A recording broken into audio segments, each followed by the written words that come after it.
Welcome to another TikTok live stream. This is Dan Norton coming to you on Friday, June 19th, 2026. I am an Ayn Rand fan, and I like to discuss and debate philosophy and Rand's ideas. I've got a lot of positions on my backgrounds, which I've sorted out into good and bad categories. And we can talk about any of those. So capitalism, egoism, leftism, altruism, etc. I see we got our first chat of the day. Someone asks, why is altruism bad? Well, I think first we have to establish something that's good to contrast with altruism. I think egoism is often contrasted with altruism, but maybe more basically and fundamentally, there's pleasure and pain, and I think pleasure is good and pain is bad. And egoism aligns with pleasure, altruism aligns with pain. There's a lot more I could say about that, but I see you're already asking another question. Are you a utilitarian? No, I'm an egoist, and I have egoism on my background. So I don't think that the standard of what's good is the greatest happiness of the greatest number. I think the standard of good is what's best for you, for yourself. All right, see, we got some other topics coming in quick here. Is abortion good? You're not pro-Palestine. All right, so we got a lot of topics coming in here. And I see I already got 4 guest requests. So that's good to see. I think maybe I should quickly get to some guest requests. And I'm recording the chat on my phone this time because I can't keep an eye on it during the live stream. But if I record it on my phone, then I can watch it later. All right, but I don't have any mods yet. I don't know. Maybe I should wait for some mods to get here. I don't know if there are any mods going to show up today. But in order to make sure I don't get any TOS violations, it might be better to wait until I get some mods here who can keep an eye on the chat.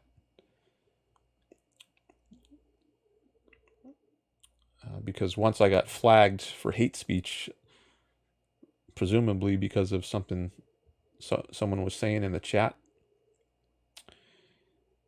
but I can't always keep an eye on the chat, especially if I'm on a call. So I want to see if I got any mods here. So I've made 4 people mods so far, and I'm looking through my list of viewers. So far, I don't see any of the mods. I see some other names I recognize, so if anyone else wants to volunteer to be a mod, maybe I could make you a mod. I saw one person offered in the chat to be a mod, but I don't know you at all. So usually I like to have at least some prior knowledge of somebody before I make them a mod. And I don't really know anyone on TikTok well. I haven't met any of my mods in real life. I've just seen them here and there on TikTok. And so far I've made 4 people mods, but none of them are here right now, it looks like. Maybe they'll show up later. All right, let me look in the Foofs says, I was just on Eduardo and Radcap's live. You were in the viewer list. Yeah, I was watching that just before this. I was actually going to go live myself, but then I saw they were already live, and I thought I would just pop in there for a bit, see what's going on. But that live just ended a few minutes ago. Is the host pro-choice? I do believe in a woman's right to an abortion. I don't think a fetus has rights. I wouldn't call it pro-choice, though, but I do think abortion should be legal. Let's see. Beep says, I can mod if you need. Okay. I saw you over there in Eduardo's live stream. I don't know if I've seen you before, though. So I really don't know anything about you. Let me take a look at your TikTok page. Okay, it doesn't look like there's much content there.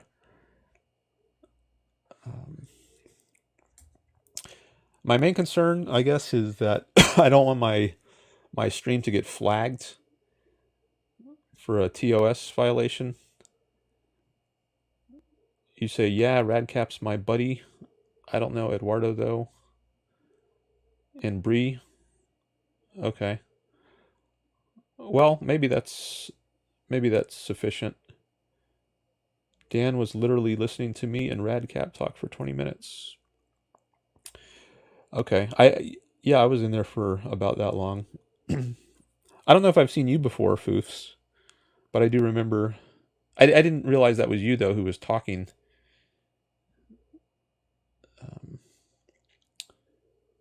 So, all right. Well, so far, Beep is the only one I've seen offer to be a mod. So maybe I'll just make Beep a mod for now.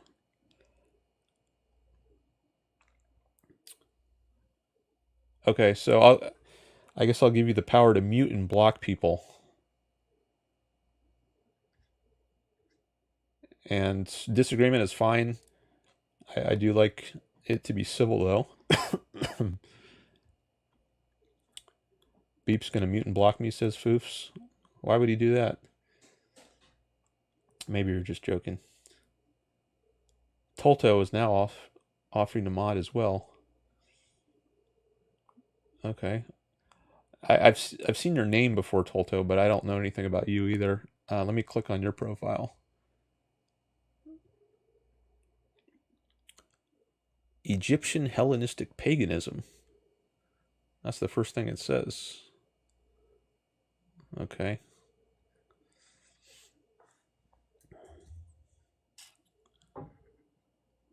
See, Beep says, I will make sure no one violates the TikTok terms of service. All right, I guess I'll just go with Beep for now. We'll try it out. And if anyone has an issue with the moderation of, like, if you think you're unfairly muted or blocked, maybe one thing you could do is you could DM me. Although I guess if you're blocked, maybe you can't do that, but maybe you could have someone else who's not blocked DM me on your behalf and tell me what the situation is, and I can try to look into it.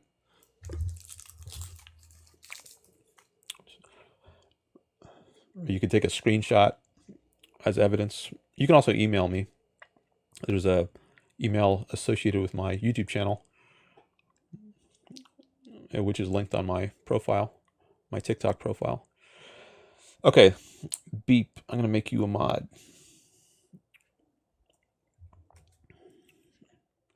Where's your page?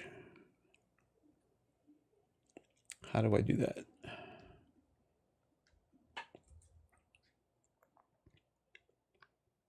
Foof says, can I get mod too? In case Beep's house catches on fire or something.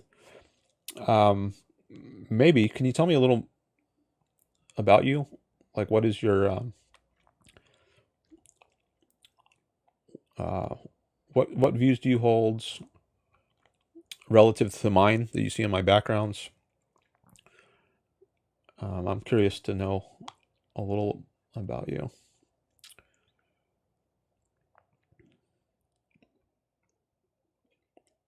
Oh, Marie is here.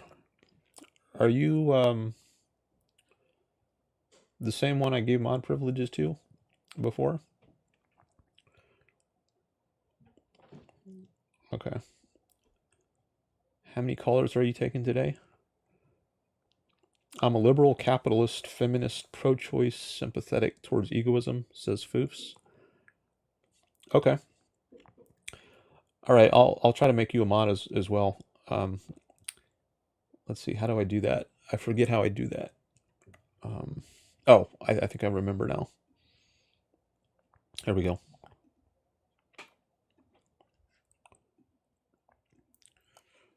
All right, so you are now a mod, and I actually did that before I made Beeps a mod. So let me now also make Beep a mod.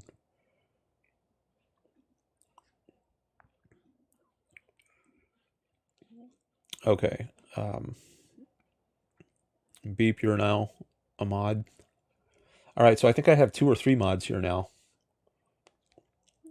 Beep, Foofs, and Mary, if it's the same Mary I'm thinking of.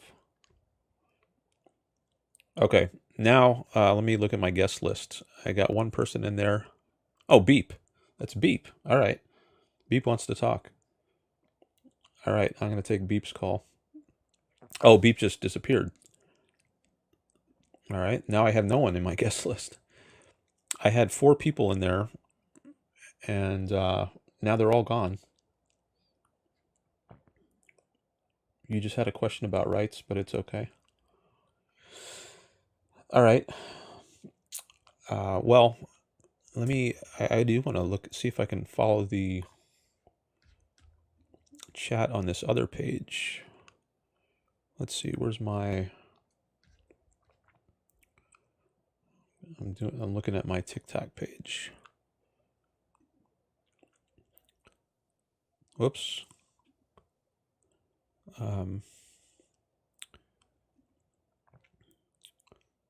Okay. Now I can see my own live on my laptop, and I think if I open that up, yeah, maybe it displays the chat better. I also want to see how this appears on my phone. Sometimes the words get cut off at the top of my background, and I'm just going to take a quick look.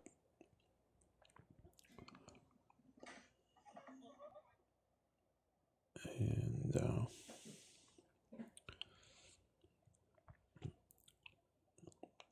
okay, I think that looks pretty good. Now, some of the text on my phone is white, so it appears white on white. But last time, some people were telling me they had black text, so I don't know how you get that. But anyways, you can let me know if you have a problem reading the chat, and maybe I can make an adjustment. All right, let me go back to recording the chat on my phone.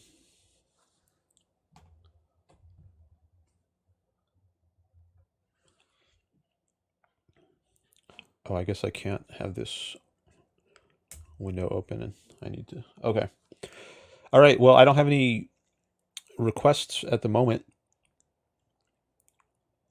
Does anyone want to request? Oh, so I want to get a lot of viewers, and I think it helps to do that, to get a guest who has a lot of followers. Last time I had a conversation with Kay, who I didn't know anything about, but a lot of people in the chat were recommending him, and I don't know how he heard about my stream. Maybe someone pinged him and let him know that I was live streaming. But if anyone out there knows somebody who has a large following, I'd appreciate it if you could ping that person and let them know that I'm live streaming.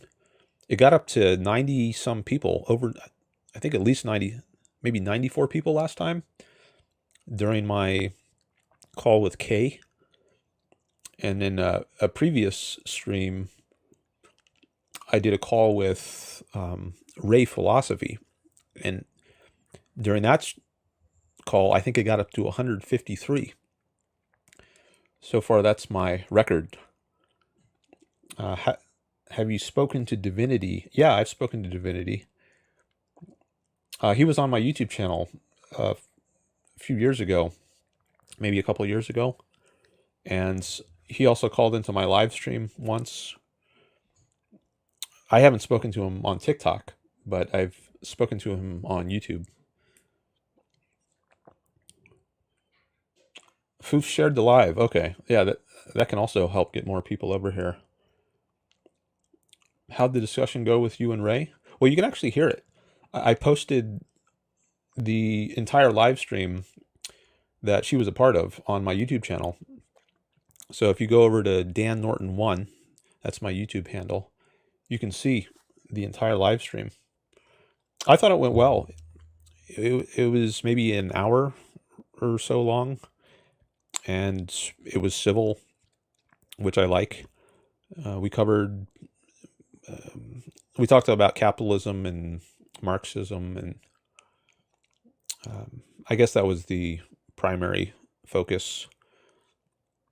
And we got into ethics a bit, I think. But I thought it was a good conversation. I would be up for talking to her some more if she's interested. So if any of you out there have an idea of who might be a good guest to have on the show, you can, I'd appreciate it if you could let them know. They're invited, if you don't mind. How is capitalism good? Asks Valaha. It respects people's freedom. And you're not subject to coercion by the government, like through taxation, for instance. And we don't have that today. We don't have capitalism today because there's lots of taxation and lots of regulation. That's another coercion, another means of coercion. All right, I see someone just requested up. 2 people now.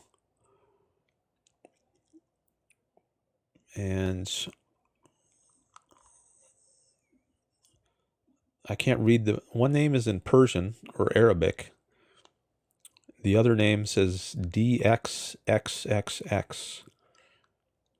Oh, there you are in the chat. Let me click on your profile. I like to take a look at people's profile before I bring them on to see if I can learn anything. All right, it says no bio yet. There's not much info on your profile. Let me look at the other person's profile. Can the other person who has a... Oh, there you are. Let me just click on your profile with the... I guess those are Persian or Arabic letters. Oh, okay. 12.6K followers. All right. I think I'm going to take yours. Yeah, I'm going to try that person. Okay, so I don't know how to say this name. I guess you can tell me once I bring you on. Here we go. First caller of the day.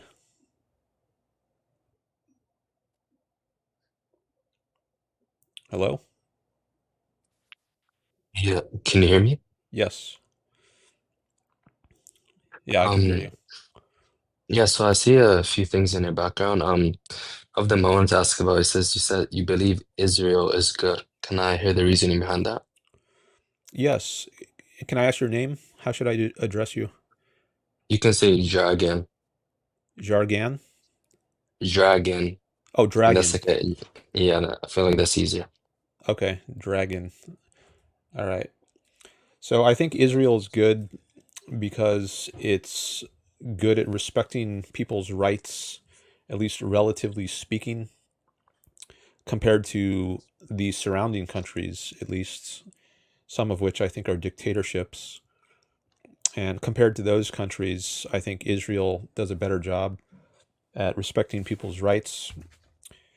And it's not perfect. I wouldn't say it's perfect. Um, and for example, it has a military draft. I think that's a violation of its own people's rights. It coerces them. But relatively speaking, I think it's one of the better countries on the world stage in terms of respecting rights.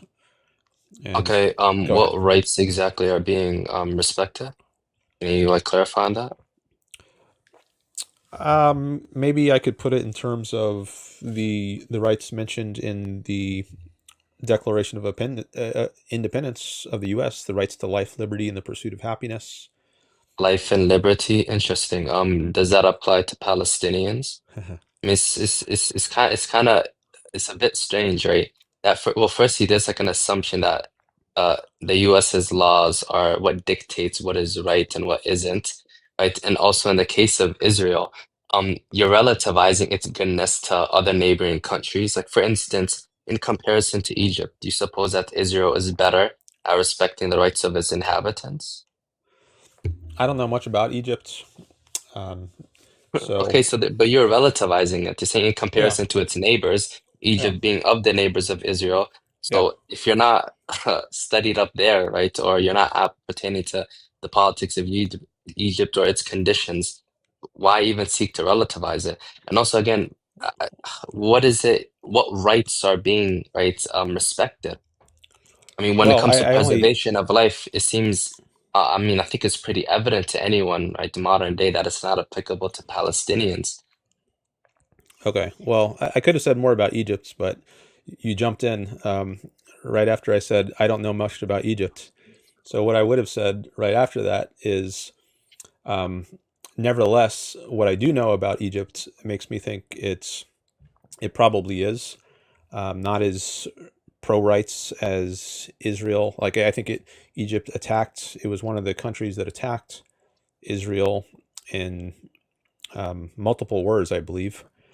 1948, the Arab-Israeli War, and then I think again in 1967, it was part of the coalition that attacked Israel, and eventually there was a peace treaty. So Wait, one moment.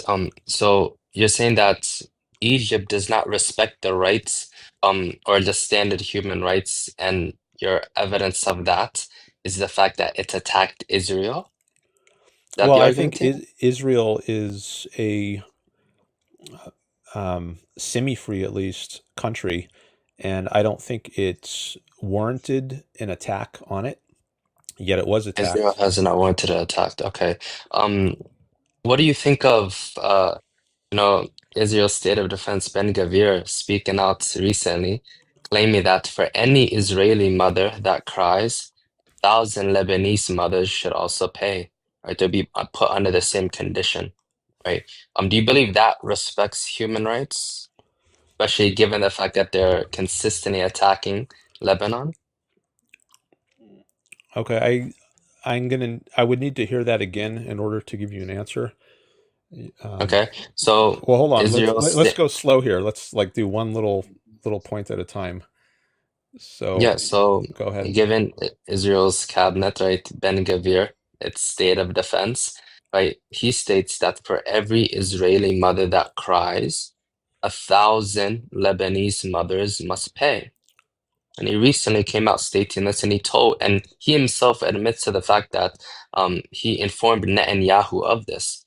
Right, and obviously, given the fact that they're attacking Lebanon, right, and many civilians are dying, it doesn't seem that their intentions behind these attacks are merely, right, going to be restricted to Hezbollah, but there's some alternative motive.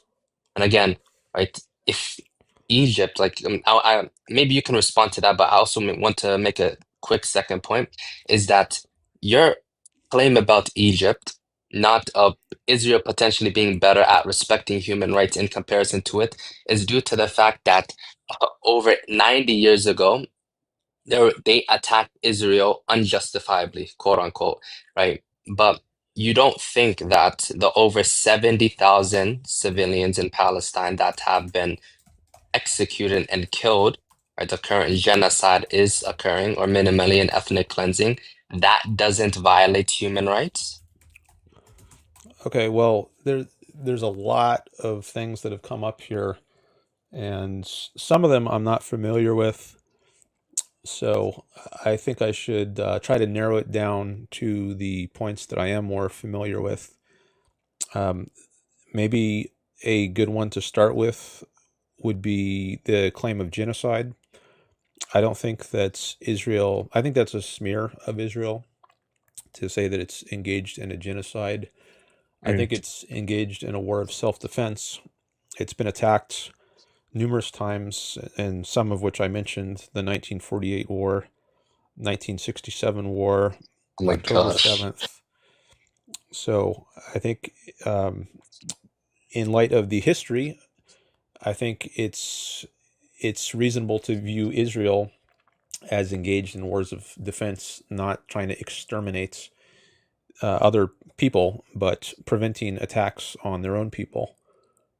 Okay, interesting. So you reference 1948 at the current attack. Forget about whether you're going to classify it as a genocide, or although it does satisfy the conditions for one, right, given the UN's own admission. But besides that, I'm not sure why you would bring up 1948, that particular event, in response to the 70,000 civilians, at least agreed upon as of now, probably even more, right? And justify it. Again, your main premise for Israel being good is that relative to its neighbors, right, Israel is better than it. But the problem here is that in terms of the civilian death counts in the hands of Israel, they're reaching 100,000. Can you give me any similar numbers in the case of Egypt? Let me address the death counts point. I think there are, for one thing, I don't know what is a valid source of numbers. Like, I would not trust reporting of deaths by Hamas or an agency controlled by Hamas. Also, And there this number is are, agreed upon by Israel, by the way. It's not just exclusive to Hamas. If I'm okay, not mistaken, the UN also corroborates this particular number as well. But go ahead. okay. But also, I would say that I don't think civilian deaths are the responsibility of the nation that has been aggressed against. So if Oh there my are gosh. civilian casualties as a result Hmm. of collateral damage, as opposed to civilians being targeted, that's tragic. But I think the blood is on the hands of the aggressor nation, not on the nation that's defending itself. Okay, so in other words, if there is collective punishment, that's perfectly fine given your this response, this terrible response you gave me, because you're stating the blame of the response should be placed upon the aggressor. So suppose Israel right now, given what occurred in October 7, completely wiped out, right, Gaza, right, over 2 million people executed. According to your argument, if you're going to remain consistent with that principle, then Hamas should be blamed for it, and no blame should be placed upon Israel because they were aggressed against. Would you agree with that? It might depend on how exactly they conduct the Depends. war. Excuse me. Now, I'm saying, look, suppose right now Israel, Hold given on. What October did 7, um I you want I me to just repeat it? no, no, no. I just thought you were jumping in with a like sound of exasperation or something. I mean, But it's pretty shocking, eh? But go ahead, you can respond. all right. Well, I do want to have a civil discussion here where we take turns and we're not interrupting each other. So you can have your Yeah, say, yeah. but Go ahead. just let me finish my point. Um, what was my point? So, Yeah, you're lost. well, when you interrupt me, it ruins it makes it harder for me to keep my train of thoughts. So that's one reason not to Bro, interrupt.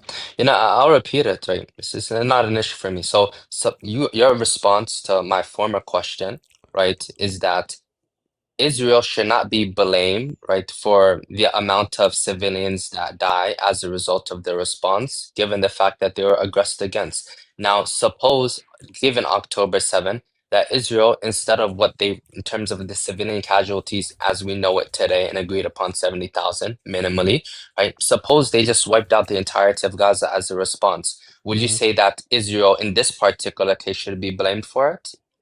Right. Yeah. I remember now the point I was going to make. So I think how they respond matters. And the way, for example, Israel engages in roof knocking to alert people that they're about to bomb some building, and that can somewhat reduce the innocent casualties. Now, if they were intent on killing innocent people, I don't think they would do that. And I also I don't think they would be supplying Gazans with electricity or internet or water or food or resources like that if their goal were to genocide the people in Gaza. So I think Okay. those are some counterexamples. So you just straightforwardly contradicted yourself. So your first response was that given the fact that Israel was aggressed against, right, then the blame of the civilian casualties that die as a result should be placed upon the aggressor, in this case being Hamas. Now you're saying that no, we can give criticism to the one that was aggressed against, in this case Israel, right, given the means or the way that they respond. So those two responses are inconsistent. It's either the case that, as I brought up originally, the 70,000 civilians that were killed by Israel, that there should be blame placed upon Israel for that, or there shouldn't. It's an either or here. There's no third option. And the principle that you operate with in your first response is inconsistent with the second one that you gave. I'm not convinced of that. I don't think the only options are either to just flatten the entire region and kill every I single never person claimed there. that. Wait, I never claimed that. So you're lost. You want me to Well, repeat excuse, no, no, what no. I'm? Hold on. You're jumping in, and I think you're being kind of condescending here. So I think if you want this conversation I to mean, no, you're continue, misrepresenting me right now. That wasn't the okay, either or but the dichotomy that I okay, gave. hold on. If you want this conversation to continue, you need to interrupt less and not be condescending. Brother, you're supporting terrorism. What do you mean not to be Okay, condescending to that's a you? smear. So in What are you talking you're about? just we're I gonna can't we're take gonna you end this. serious. Like you're not real. You're actually not real. You have a doctorate as well. It's embarrassing. Like it's actually embarrassing that. Okay, so that's too bad. Sometimes people they don't want to have a civil argument or discussion, and they he ended up smearing me, and I'm not going to have that. So he could have had more time here, but not if he's going to be condescending and interrupting and being disrespectful like that. So got to find somebody else. All right, I see a bunch of requesters in the list. Let me take a little breather here to look at the chat. See, still got Foofs here, one of my mods.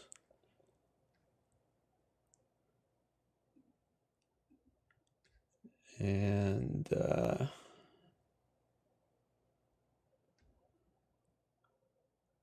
don't know, Beeps, he was my other mod, or Beep. I don't know if maybe Beep is no longer here. But at least one of my mods is here.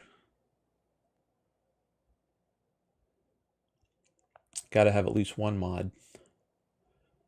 Unless the chat is very slow and small. Oh, Beep says hi in the chat. So you are here. Okay. You just don't show up in my list of viewers. I'm not sure why. But I just saw your chat from you. Okay. Okay, let me look at these other people in the request lists. And I, I'm going to go to your profiles and see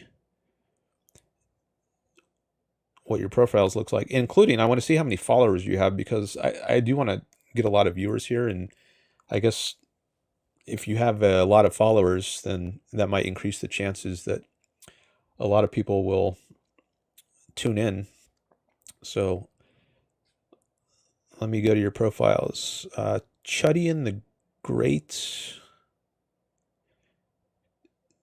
Can you say something in the chat just so I can click on your profile? Because that's the only way I have. Well, I guess I could manually type it in. Helpful history. Oh, let me. Okay, there you are. Helpful history. Oh, see, this chat goes by so fast. Sometimes it's hard to slow it down. Devoted to debunking historical falsities and agendas contrary to my people's interests. I like to read and write.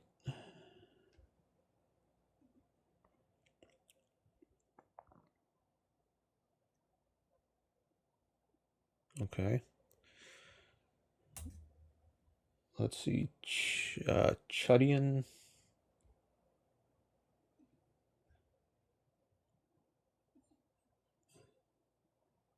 I don't see anything on your profile.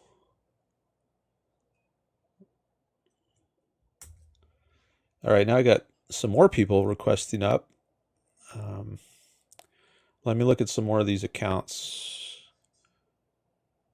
I don't know what order they came in. Zen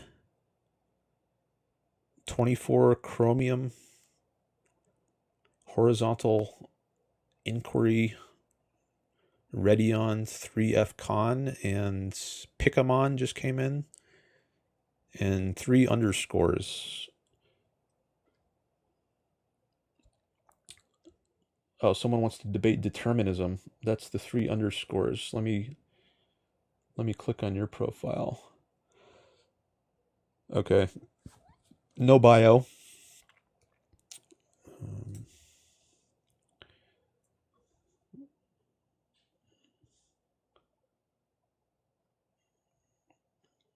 Let's see. Can the other people who are requesting up type something in the chat so that I can easily click on your profile and take a look at it?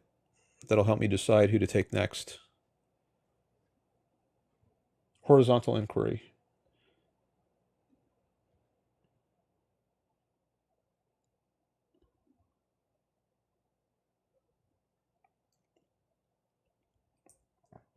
Okay.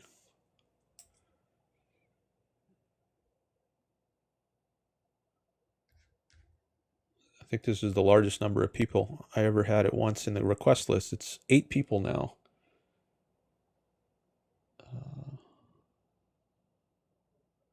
I'm not a bot. Let me in so I can debate determinism. I just don't have a bio.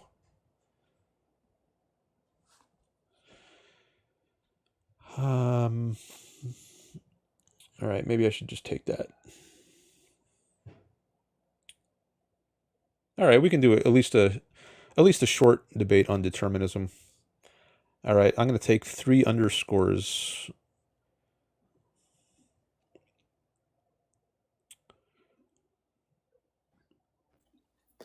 Hello, brother. How you doing today? All right. How are you? I'm doing good, man. I'm doing good. What are your contentions with determinism? I don't think it's true. I think free will is real, and I think that means determinism is false in a nutshell. Do you think people can act freely outside of their external factors? It depends on what you mean, maybe. I do think external factors influence you. Like, for instance, whether your brain has been injured. Maybe if your brain has been injured in some way, you can lose the capacity for free will. But assuming you have an intact brain and you've had plenty of sleep, then you're well rested and you have a certain amount of energy. I think free will is something you do have. Right, but we can look at statistics and say that environments produce people, that people are products of environment. This would be determinism, correct? If they were entirely products of their environments, yeah, I guess it would show that. I don't think people are entirely products of their environments. I think they're partly products of their own choices. So, do you believe in free will, which is to act freely of all external forces, or do you believe in freedom of choice? That people can choose, but they just choose within the scope that their environment provided for them. I think the latter is true, but I think So you think the that's second one is true? I think you do have, I mean, your range of choices is limited. Like I can't just choose to turn myself into a snake or to flap my arms and fly, but I don't think that means I don't have free will. What I take free will to mean is that you have some kind of control over your own life and actions, but it doesn't mean you're omnipotence and you can just do whatever you feel like or imagine. Right. So, okay, so we're merely human, and we are exposed to the things that we are exposed to when we are young, which shape our character, which we have no control over. Correct or incorrect? Well, I think that's maybe asking it in a binary way, whereas it's partly true. It's not you're somewhat shaped by your environments, like the parents you were raised by, but I don't think that entirely shapes you. I think it leaves some So, room for choice. so do you concede to determinism alongside freedom of choice rather than pure free will? No, because I take determinism to mean nothing is up to your control. Everything about you is entirely not within your control, and I deny that. I think that's fatalism. I don't think that's determinism. Well, fate. I mean, sometimes I think I've heard fate described as the idea that you have some ultimate destiny, or ultimate fate, which you can't escape, but your way of getting there, maybe there's some optionality on the way. Like, let's say my fate is to die when I'm 80 years old, but on the way, I could be a plumber or I could be a dentist, or there are many choices on the way. But no matter which route I take in life, I'm gonna still die when I'm 80. I think I've heard it described that way. Whereas determinism is, I guess, more rigid. So everything about your life, whether you're going to be a plumber or a dentist, or the fact that you're listening to this live stream today on June 19th, everything about your life is completely predetermined and could not have been otherwise. So you subscribe to uh, premises of determinism, but you don't subscribe to determinism in its entirety.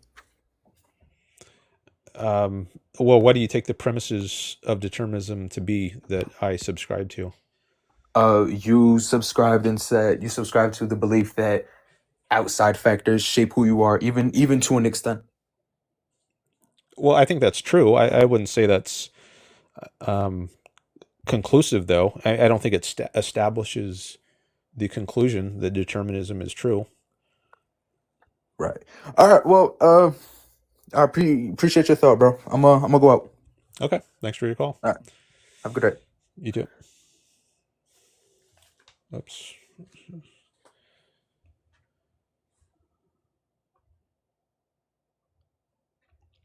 Okay. So there was a little discussion on determinism and free will.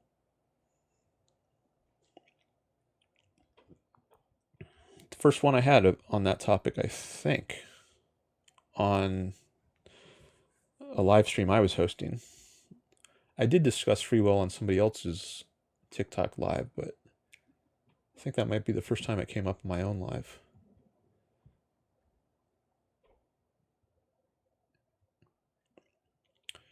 All right. Do I still have a mod here? I don't see Foofs anymore. Maybe Foofs had to leave. He was at the top of my viewer list last time I looked, but I don't see him there now. And Beeps, that was my other mod. I don't see him either. I'm gonna lose track of who all my mods are. I have 6 mods now, but I don't think any of them are here at the moment.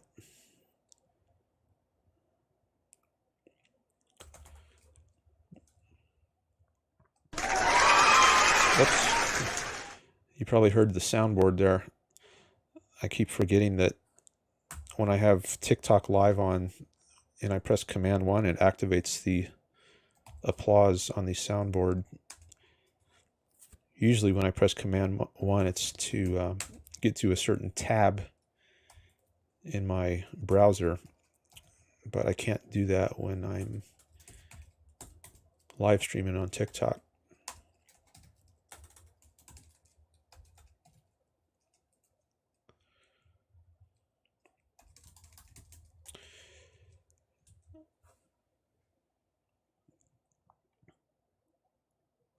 Okay, maybe I should engage with chat until I get a mod in here.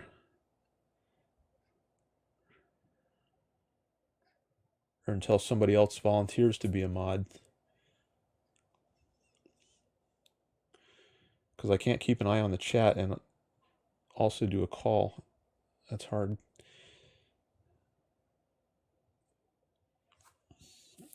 Are you a professor? No, I'm not a professor. I did teach a couple courses when I was in grad school, but I'm not a professor right now.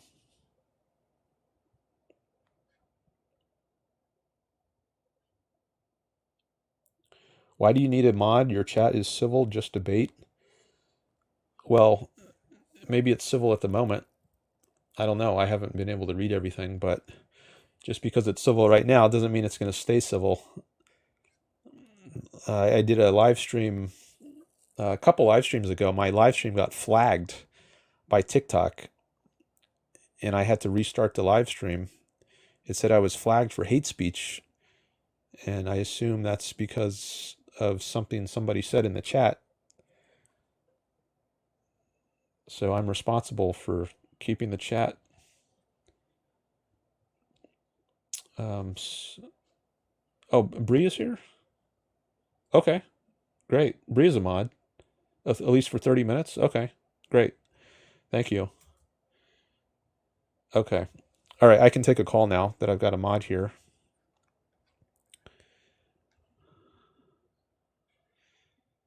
All right, so Stephen Gators, that's a new person. I haven't looked at your profile yet. Can you type something in the chat, Stephen Gators? There you are.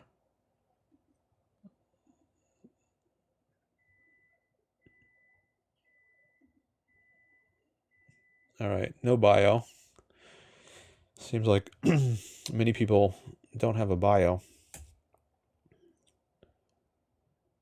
How about Redion 3F Con? Can you type something in the chat? And also, if anyone out there knows anybody with a big following, I'd appreciate it if you could let them know or invite them to be a guest. All right, I'm going to block somebody here.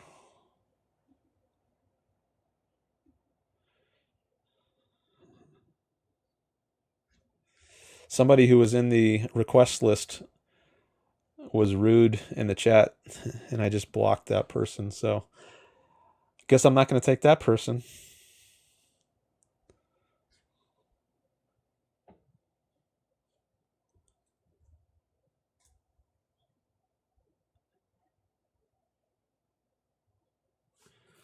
It's not going to help your chances of getting your call taken if you're rude to me.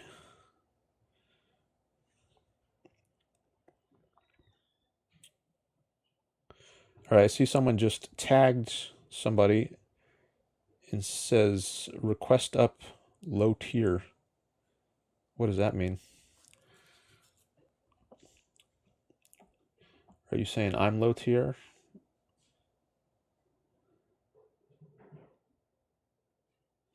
But I guess that's one way. Okay, now I see another person is getting tagged.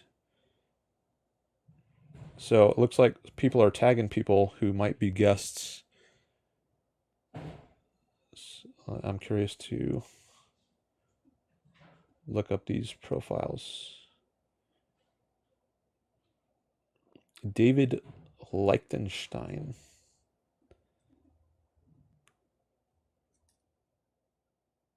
And Jaydon Ayodigi. Let me see if I can find that. All right, maybe if those people don't show up soon, I will just pick one of the people in the guest list. Let's see. How was that spelled? Jaydon_.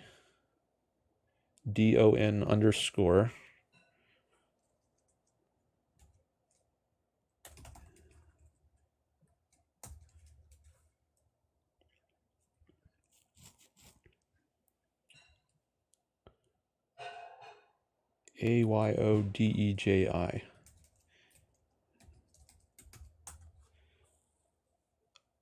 Oh, okay. I found Jaydon Ayodeji. He has 10.3K followers. All right. Well, maybe I'll take that if he calls in.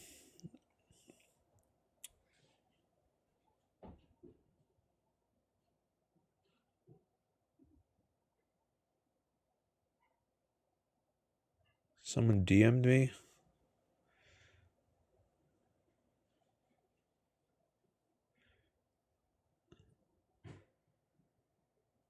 Okay. If that was you who DM'd me, you can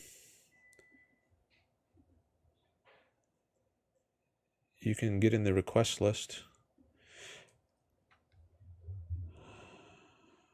All right. Oh, Jaydon is here. So here's the person who somebody had tagged who had a lot of followers. So I'm interested to take that call. All right. So Jaydon Ayodeji, I don't know anything about you. I just see someone tagged you. I do like to have civil debates here. Sometimes I end conversations because they become uncivil. So I hope we can have a civil conversation. All right, I'm going to take Jaydon's call now.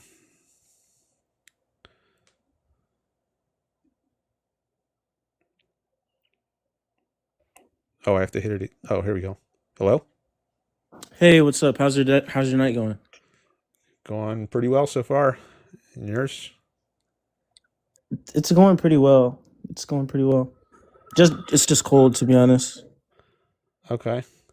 Well, someone invited you. I was telling people in the chat, if they know anyone with a large following, I'd appreciate it if they would tag them, because that might help get more viewers. So thanks for coming over. I don't know anything about your ideas, but I'm open to discussing. So Oh, yeah, can you tell me some about your views? Yeah, so I would say I would agree with capitalism. I would say I do lean theist, like a classical theist. I would say that I'm a virtue ethicist. I take like a eudaimonic virtue ethicist account, or I could maybe take like a platonic account. It really just depends. Okay, so you said you lean theists, and ethically you're a eudaimonist or maybe Platonist, or it was the first thing that you said though before theist. What was the first thing you said? Capitalist. Oh, you lean capitalist. Yeah. Okay, I certainly agree with that. I'm an atheist, as it says on my background. So if we want to focus on something we disagree on, we could talk about that. Ethically, what do you think about egoism? Yeah, so I've read a little bit about it or talked about it. It's pretty much just the view that the morally good action is one that's like preserves your self-interest or promotes your self-interest. Mm-hmm. Yeah, I think you could describe it that way. What do you think? Do you think that's a good viewpoint or not, or what? Yeah, I think that egoism has a lot of strengths to it. I think that there's a sense in which when we're looking at morality, it is going to be agent-based and kind of specific to you and what's going to comprise your flourishing, your well-being.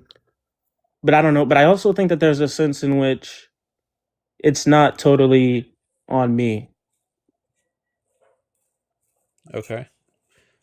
Well, maybe we could explore that some. Have you ever read Ayn Rand? Yeah, I've checked her out a little bit. Okay. I really like her work on the free will.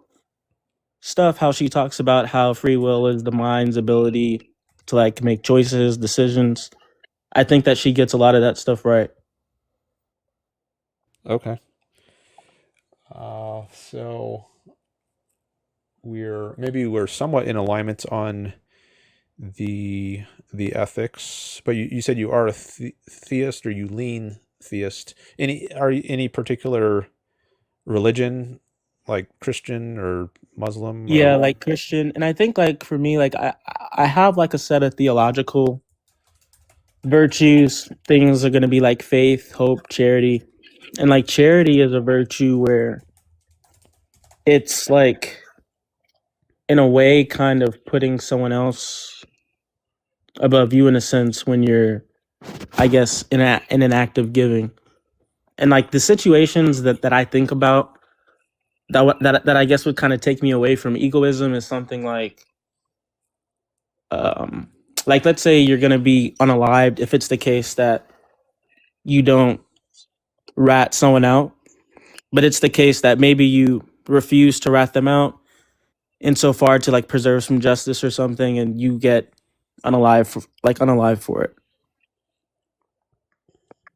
okay, So I guess it's not promoting your own self-interest in that case, but I wouldn't say that it's like morally wrong.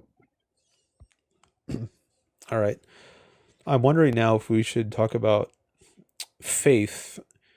That's a very fundamental issue in epistemology. So that's part of you mentioned faith, hope, and charity as Christian virtues. So I think that's even deeper of an issue than egoism. So, which is in the realm of ethics, like how should you live? But how do you even know anything, whether it's about how you should live, or um, uh, how is the world, like what is the nature of the world? If I don't think the way to know anything is to follow faith. Well, I take faith to be believing something without evidence. Like this phrase, "take it on faith." I think that's often used if you can't prove something with an arguments or logic or sensory evidence, then you just take it on faith. And I oppose that, and I'm interested to explore that a bit. Why? So if you think, I mean, first of all, do you agree that faith is believing something without evidence, or do you take it to mean something else? Yeah, I would take faith to mean something else. I would take faith to mean a sort of trust or the believing in something in virtue of like divine um revelation or something like that. Okay. And that brings up the issue of God. When you mentioned divine revelation, there is a sense of faith where I would not object to it if it just means confidence. For instance, like I have faith that my friend is going to show up on time. But there, if I said something like that, I would say it because he's showed up on time in the past, and he's got a track record that gives me reason to think he's going to show up on time. So it would be the opposite of believing it without evidence. But I think there is a Yeah, because I definitely think sense. there could be like displaced faith. Like for example, if I know that someone is a bad builder and I have faith that when I sit in the chair it's gonna like hold my weight. I mean that probably wouldn't be smart. Okay, yeah, that case, it sounds like it's more the sense of faith being used is believing something without evidence because he's a bad builder, and that would give you reason to think the chair is not going to support your weight. So if you sit on it nevertheless, and in doing so say, I have faith that it's going to hold my weight up, then it seems like that would be a way of saying I'm going to believe it's going to hold my weight up despite the fact that I don't have evidence. Yeah, like I would find the believing in something without evidence, I'd find that as vicious. Like I definitely wouldn't call that faith. Okay, well, I think that's what Christianity involves, though. at least in part. I've discussed this with Christians in the past, and so there are certain scriptural passages which I think support this interpretation. I forget the I don't know if I can remember the chapter and verse, but there's some line from Jesus that Well, I know in sounds Hebrews it talks about how faith is like the belief in that which we hope for and things of that nature, but it's not necessarily just blind faith or belief without evidence or belief without um, a rational backing. Because in at least in Christian thought, we're subordinate our passions to reason, insofar as we're not to be led by desires, but we're led to be led, or we're, I guess, promoted to be led by like truth and things like that. So you okay. definitely wouldn't want to. So yeah, like as a Christian, you definitely wouldn't want to live that sort of life. And I think when people say that faith is just belief without evidence, I find it almost as a straw man of what Christians are really trying to grasp at. Because I've never really that's never even made sense to me. So you would reject believing things without evidence. You think that's vicious? Yeah. Okay. Well, that makes me wonder about the Trinity. I think that's a doctrine which many Christians, at least, regard as unintelligible. So God is supposed to be three persons, but also one person, or I forget exactly how it goes, but Yeah, it's kind of it's like three persons, one essence.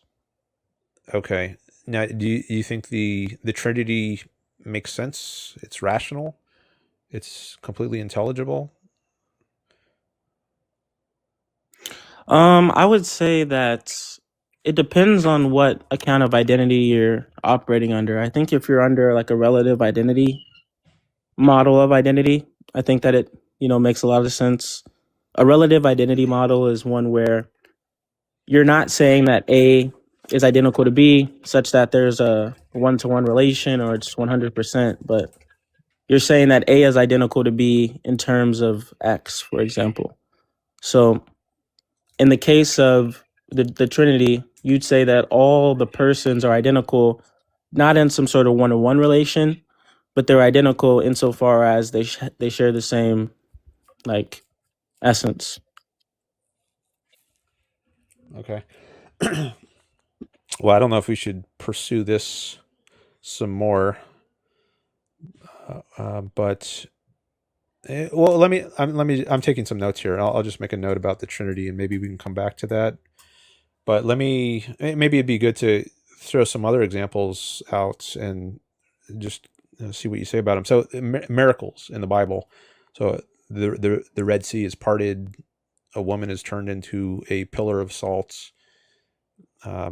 A man is raised from the dead. So do you think there's all these things? There's evidence in favor of believing these things actually happens, or do you just believe them without evidence, or what? Yeah, so by evidence here, I'd probably like my belief in those sorts of things, these miracle cases that you're talking about. I guess they'd fall derivatively on arguments in favor of the uh, classical God model, because I think that with these cases where we have these quote unquote miracles, I think what makes them miracles is that we observe this type of regularity in nature, this order about how things are. And I think that's why we're able to kind of recognize them as miracles. Because I think if it was the case that stuff like this was happening all the time, then these wouldn't really stand out. They wouldn't be salient. There'd be no rationale to call them miracles. So I guess like on a one-to-one basis, it's like it does seem pretty counterintuitive. So I guess it would just be derivative on other arguments.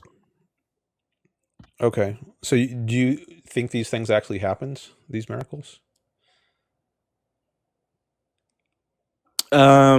I'd say yeah. Okay. So you think the Red Sea was parted, a woman was turned into a pillar of salt, and Jesus rose from the dead. Okay, and so you grant these things don't normally happen, um, but you think there are arguments, nevertheless, to believe that they happened. You don't just take it on faith. You don't believe it without evidence, but you think there's some kind of evidence in the form of what you might call a derivative argument. So I'm interested now in hearing what that argument is. Yeah, so it would pretty much just, I guess, fall into, I guess, one of the ways. So I guess, would you just like to hear me give like one of the ways for the existence of God, or? Well, the existence of God is. So I guess if you're going to say, well, there's a God who's omnipotent, maybe we could go straight to that actually. So if the idea is going to be God exists and God is omnipotent, and so God can work miracles, he can put a halt to the normal law of cause and effect, the normal way things operates. He can put a brake on the laws of physics using his omnipotence and make these miracles happen.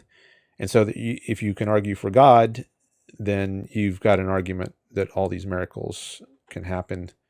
Is that basically the approach you would take? Yeah, yeah, like it just becomes a lot more, or rather, it becomes less far fetched if the premise of like this classical theist conception of God is granted. Okay. So, yeah, how about we talk about omnipotence? So I think omnipotence is, it could be understood as God has he's all powerful. He can make anything happen. So if he wants to make it true that 1 + 1 = 3, he can do that. Now, I've heard some theists say, well, God can't do that. He can't make what are called logical impossibilities possible, but he can do things like work miracles. Is that what you would say, or would you say no? God can also make 1 + 1 = 3. Yeah, so I would hold to probably the former, where I don't believe that God can do these logically or these logical contradictions, because I take the view that contradictions actually just don't exist. So when I'm thinking about the things in which God can do, it's probably just going to be like God can do anything that's logically possible, or I'm going to cash out omnipotence as having the ability to direct your own motion, and he'd be all powerful because all of us that have the ability to direct our own motion, we'd be able to do it in a derivative sense rather than in the primary sense. Okay, so he doesn't have the power to make 1 + 1 = 3, but he does have the power to do these other things. So I think that could also be problematic, even if you restrict his power to working miracles, because I think that amounts to saying that things in the world don't really have an identity and they're just completely malleable. There's, I guess you might hold the view that everything was just created by an act of will. So, like the account in Genesis, God said, "Let there be X," and then there was X. So, do you accept that sort of Genesis view that everything that part of the world just popped out of the desire God had once He said, "Let it be"? Yeah, that there was kind of like a willing of things into being. Yeah. Yeah, I'd accept that, but I guess just to be clear here, when the theist says this, I think what they're really getting at is just that things weren't made out of pre-existing material causes, right? Because on that view, if it were the case that there was already this pre-existing stuff, then God would not actually be foundational, right? Because then there would be something that is not him that would be needing to be explained. And so that's kind of why you'll see the distinguish between the pre-existing material causes. Okay, so maybe we can discuss this idea of creation through an act of will and see whether what are the grounds for that. So I guess if you're gonna not have faith in the sense of believe things without evidence, you need to have some evidence to think that this is possible, that through an act of will things can just pop into being. Now my experience is that when I wish something to exist, like if I wish for $1 million to appear in my hand right now, nothing happens. So it seems to me, based on my experience and evidence, that merely wishing doesn't make something so. But it seems like that is what you're saying happens in the case of God. And I guess your belief that God could do that can't be based on your own experience, because you don't have experience like that. Tell me if you disagree. It's rather based on something else. Like there would be some contradiction involved if we didn't assume God had this power, or what? You can tell me if that's how you're thinking of it or not.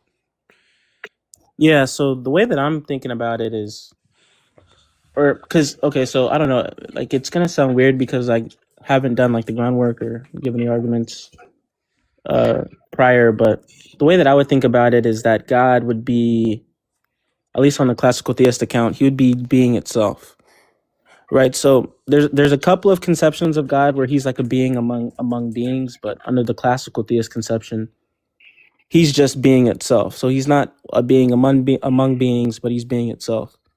So I guess if you have something that is, being itself, it's more so just that he has the power to, create other things. But this creation is going to be less like an engineer who builds a house because, he takes these pre-existing materials and arranges things, and more like creation it's kind of like more analogous to like a sort of singer who sings, right? It's like if they stop singing, then the music stops. It's like God, if he stops creating, then creation stops. So it's like it's something that's continuous and simultaneous. Okay. I'm trying to process this and figure out where to go next. You said God is being itself. I wrote that down, and you said that's a classical conception. So I'm trying to understand why you think. So what is the evidence that there could be such a thing, which you're calling God, who through an act of will can just make things pop into existence? I don't see the evidence for that yet, at least, and I'm not clear on how this analogy to a singer helps with that. Yeah, so the analogy with the singer and like the engineer was more so just, or the architect, I guess would be a better example, is just to show the difference in material causes. Because I think when we understand creation, it's mainly just change, because we'll see, these bricks and these and this wood be arranged in a particular way into a house, or there's some sort of alteration. But when it comes to creation, it's the case that God didn't do it out of like pre-existing stuff. So I guess I can kind of just give a quick argument for the existence of God, and then it'll kind of make more sense. So I guess, would you agree that like via the senses, what we can taste, touch, smell, hear, and see, that we observe causation? Through the senses, I suppose I guess I'm willing to go along with that, at least for now. I might Yeah, like want to backtrack, but I don't see an immediate problem with granting that. like pretty much like something that brings something into being or alters a being that already exists. By being, I just mean thing. Like let's say a um, person, place, or thing. It's just altered, right? It already exists, but it gets altered, or there's a creation of something that didn't exist prior. Yeah, like to use your example, as someone who builds the house, I can see a person Yeah. putting bricks together in the form of a house, and I can say that the bricklayer was the cause, or at least the partial cause, of the effect, which is the house. Yeah. Okay, so then I guess would you agree that something like self-causation is impossible? I'm not sure I would want to sign on to that. I do think I could give human a quick beings I could give a are quick little argument for that one as well. okay. Let me just say, I do think humans are they can be called prime movers. I do think free will is real. That's one of the topics I have on my background, and I think people can be prime movers in their own life. Like you're not entirely determined by factors outside your control, and so you might call that a kind of self-causation. I am not entirely the way my behavior or actions are not entirely caused by things other than myself. I am at least partly a cause of my own actions. So I think there is what you might call self-causation in the human case. All right, so I guess I'll just give a demonstration and then I can kind of respond to that case. So the reason why I would say that something like self-causation is, impossible or unintelligible is because if we had something like self-causation, then a thing would be prior to itself, meaning that in one sense it would have to exist such that it would be the cause, but then in another sense it would have to not exist such that it would be the effect. So it would have to both be and not be at the same time in the same respect, which would be a contradiction. Okay. It sounds like your way of thinking about cause and effect is different than I think of it.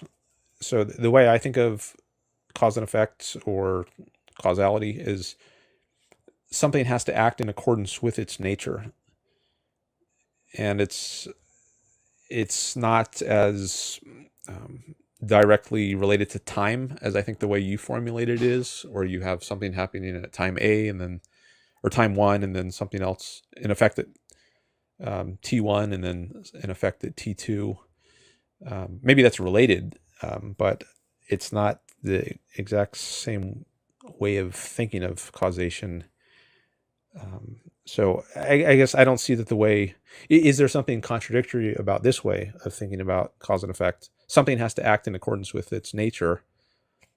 Um, if that's how we're understanding cause, like for example, a woman turning into a pillar of salt, I would say that's the case of something not acting. It's something that is acting in contradiction to its nature, which is why we would call it a miracle. I think the nature of a woman is such that she cannot be turned into a pillar of salt, and the nature of the Red Sea is such that it cannot be parted.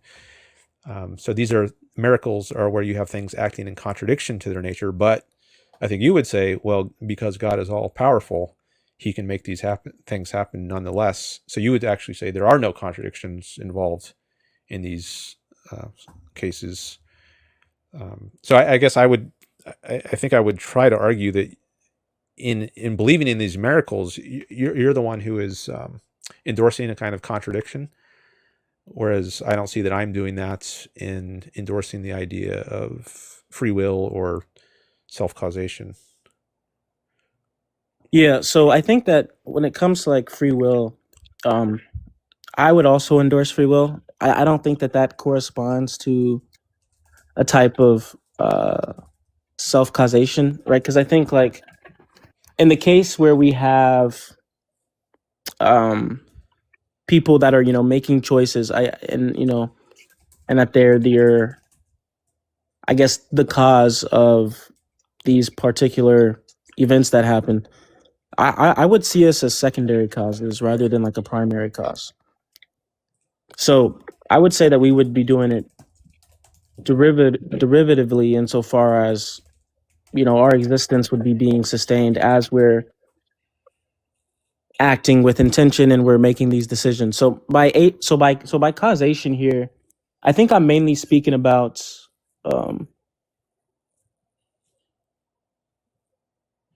where we have these things of like cause and effect. But in the case of like agents' actions and things like that, I'm not necessarily sure that we would see this as self-causation. Because like I Okay. don't think that like because I wouldn't say that, for example, we have something both being and not being at the same time. Right. That's kind of how I would look at something like self-causation. But in the case of someone just being the cause of their own actions, and even under libertarian models, I think that they would still even say that things are determined, but just that things are determined by the choices of agents. You might call it self-determinism. Yeah. I could. Yeah. So if you say we're not the And primary then causes, I did want to respond to something quickly about the point about the miracles and how that might put me in a performative contradiction really quickly. So in response to like things having particular natures or these kind of dispositional attributes that are, I guess, derivative on the type of thing that they are. I mean, I think that there's a sense in which, for example, like to say like, okay, we're if we take a human, it's the case that they don't have a particular disposition towards, I guess, saltness or becoming a pound of salt and things of that nature. I guess even if someone wouldn't have that type of like nature or kind of disposition, I wouldn't necessarily say it's a contradiction. okay. I'm wondering why, if you can say. Like why it wouldn't be a contradiction? Like I don't know if Yeah. it'd be a P. I don't know if it would be a P and not P. Like I guess where would the P and not P be? Perhaps in some law of physics, like the laws of physics are such that, or the laws of chemistry are such that if you have uh, a certain arrangement of carbon and oxygen and what are all the atoms are that compose the body, that they can only act in this one way, and in this given circumstance, yet they're not acting in that one way. They're acting in a contradictory way. So if you I think the guess like laws of why I guess physics like are why would you say that they I guess like for like these particular things, why would you say that they only can act in one way? And I guess like when you're coming to I guess when you're adjudicating these natures, I guess how did you come to that conclusion?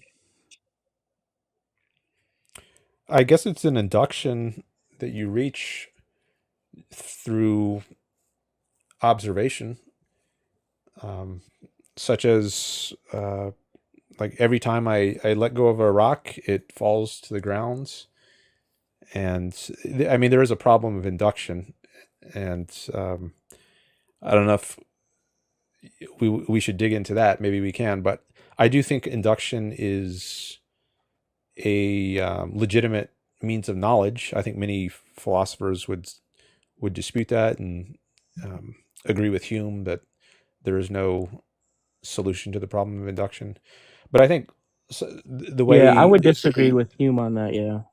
okay, so I think the way science works is we observe nature with our senses and we do experiments like Galileo's experiments rolling things down inclined planes. And then through these observations and experiments, we induce principles like objects move at 9.8 meters per second squared near the surface of the earth, at least. That's the force of gravity Yeah. or Well, Newton's I guess laws. I guess what I'm trying to see here is like, okay, when you say that these things are going to be a contradiction, like I wonder if in some way, like would you say that you'd be presupposing a sort of naturalism? I guess it depends what you mean by naturalism. I mean, I don't think they're I guess like supernatural. I guess like just the idea that there's nothing over and above, I guess, the natural world, or I guess the natural reality. Or I maybe you'd want to define naturalism differently. Okay, well, if it's understood in contrast to the supernatural, then I would say, and those are the if those are the only two options, I would say, yeah, I'm a naturalist rather than a supernaturalist. So, and if I guess if we take supernaturalism to mean a a belief in a world beyond the realm of the senses, I guess that's maybe at least one component of what you might mean by the supernatural. Like Like when there's it some other comes to like when it comes to like ethics, for example, I guess would you call yourself like a moral realist? I doubt it. Now, I don't usually think in those terms, but Hmm. based on what I've learned about the way that term is used, I'm doubtful it would apply because I think that implies that there are what's called mind independent or stance independent moral facts. Hmm. Uh, Whereas I think moral facts depend on some agents recognizing something to be moral or immoral. Like if I say honesty is good, there's an implicit assumption there that it's good for someone. Honesty is good for me and for some purpose, like for the purpose of me achieving life, my own life, and my own happiness. I think it's good for me to be honest. So if being agent relative would mean I'm not a moral realist, then I guess I'm not a moral realist. Well, I think that there can still be a agent based component, and you can still have moral realism. I guess the reason why I was asking that is because with moral realism, there's people that say, well, these moral facts are fixed by these natural facts. Some would say that it's fixed by these non-natural uh facts. So the reason I was asking that was to see, like, if it was the case that maybe you believe that in the moral domain there's these non-natural moral facts that I guess fix these moral truths. But it sounds like that's not necessarily what you're leaning towards. I'm not sure. I don't think in terms of natural and non-natural facts, although I guess that's a way that contemporary ethicists often think of it. I didn't focus much on contemporary ethics when I was a Because I know that a lot of atheistic philosophers will kind of like have moral realism, but they'll kind of ground it in things that are like in non-natural facts. okay. Well, so what do you mean by a non-natural fact? Maybe if we get some definitions here. Also, like I'm wondering, like where are we in the overall discussion here? I feel like Yeah, so kind of we were talking about you were talking about these miracles and whether it's the case I'm in some sort of performative contradiction. And what I was, I guess, pushing back on was saying, okay, well, is this going to presuppose some views about naturalism? And the reason why I went to the moral domain was just to see, like, okay, well, is it the case that you accept these non-natural facts maybe in the moral domain? But it looks like you might not, or it looks like you don't kind of accept those. So I was just trying to see maybe if there was some agreement there. oh, so if I did accept non-natural facts in the moral domain, that could be inconsistent with my opposition to non-natural facts when it comes to miracles. Yeah, well, it would kind of, I guess, lower the blow that, or rather, because like you can be a like moral realist and like have the facts be based in these non-natural facts, and I guess still be a naturalist, but it kind of would create a bit of tension to where, okay, well, at least in one domain, you believe in things that are over and above, just like I guess the natural realm. It's like for natural facts that you might say, well, they're fixed by notions of like pleasure and pain, and that these things are going to be objective insofar as pleasure and pain is indexed to well-being, and I mean, my bad. Pleasure is indexed to well-being. Pain is indexed to suffering. Right. But then G.E. Moore, he presents this open question argument where he asks the question, well, okay, well, is pleasure good? Is like pain bad? And the reason why he asked this is to say, well, if it's the case that these natural facts can completely explain everything, then you're pretty much asking a tautology. You're pretty much would just be asking, well, is pleasure pleasure?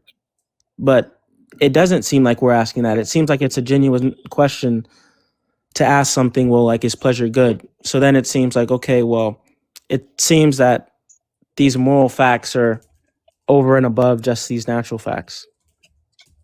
And that's kind of an argument that he uses against natural moral realism. Okay. I have a better feel for how we got into this. Let me just take a quick break to look at the chat and also see if there's any mods still here. One of my mods said she had to go or could only be here for 30 minutes, and it's been longer than 30 minutes. So I want to see if she's still in there. Bree, let's see. It's not letting me scroll. Oh, here we go. Now it's scrolling.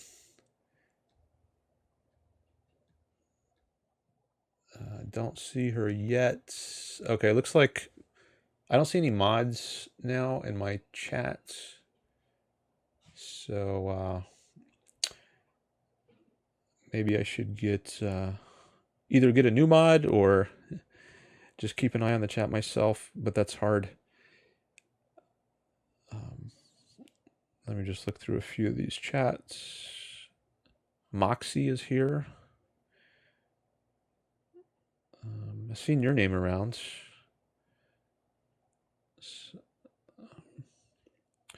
Okay. I'm not sure how much longer I want to stream today. Let me look. Moxie. Actually, Moxie is in the guest list. Okay. All right. Well, I think maybe we should just wrap this call up, and I should take one more guest maybe for today. Yeah, that sounds fine. Yeah, bro. I really appreciate the conversation. It was really nice to chat with you. Yeah, it was good chatting with you as well. Thanks for coming on. Thanks, man. You have a good one. You too. Stay blessed. Bye. Okay, so I think I will try one more call with Moxie, and maybe that'll be the last call of the day. It'll probably be shorter, but let me just bring on Moxie. Host mod Moxie, they are trustworthy, says somebody. Okay. Well, don't mod me now, but yeah, what's up? Hi. I think I was trying to get in contact with you maybe like 2 years ago. Never got that around. I've been doing stuff. I think it was after you debated the person called Synth on egoism, if you recall that conversation. I think you were, outside in your porch or something. I don't know, but sorry, off topic. Sorry. Okay, so you saw on my YouTube channel there was some debate I had with somebody after the debate I did with Synth, and yeah, you did. You did my other friend. So his name was Machine. Oh, Bruh Machine. Bruh Machine. There we go. Yeah. Yeah, I remember that. I see. Yeah, I recall that too. I don't know if I'm able to talk now. I mean, you seem kind of exhausted, so I don't want to take too much of your time. And I think this conversation will actually take a lot longer than what you're hoping for. So I'm happy to maybe, I don't know when you're available, but if I see you around, do you have at least an idea of like your schedule when you're on these kind of like platforms that I'm able to at least catch you by early on? Or Well, we can try to set something up through DMs. We could arrange a time, and we could also do it on my YouTube channel. And I'm looking to grow that as well. oh yeah, for sure. Mainly it would just be talking about normativity. I'm a big, huge fan of normative ethics. So it'd be mainly discussing about issues that I have with like tautological ethics. I'm not a fan of that, and I think that's something that people take for granted, because I do think there is a gap between value and odds. So yeah, I am happy to maybe talk about that specifically because I know it affects practically any tautological theory that exists out there when it comes to moral theory. So yeah. Okay. Yeah, we can talk about that another time, either on TikTok or YouTube. So how about we DM about that and we could set up a time? Yeah, for sure. Yeah, I'll talk to you then. Maybe you can let someone else who'll have like a shorter time or something. Yeah, thank you very Okay. much for having me up. Yeah, you're welcome. Okay.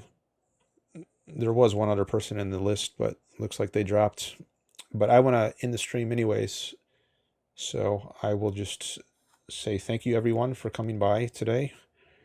I might post this later on YouTube.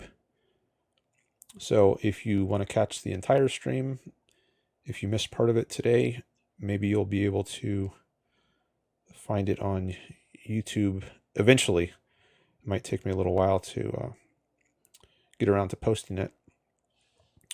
But thanks for all the likes and the gifts, diamonds, follows, and I'll see you in the next stream. Not sure when my next stream is going to be, but if you're a follower, I guess you'll get a notification, or at least more likely, we'll get a notification. All right. Bye, everyone. See you next time.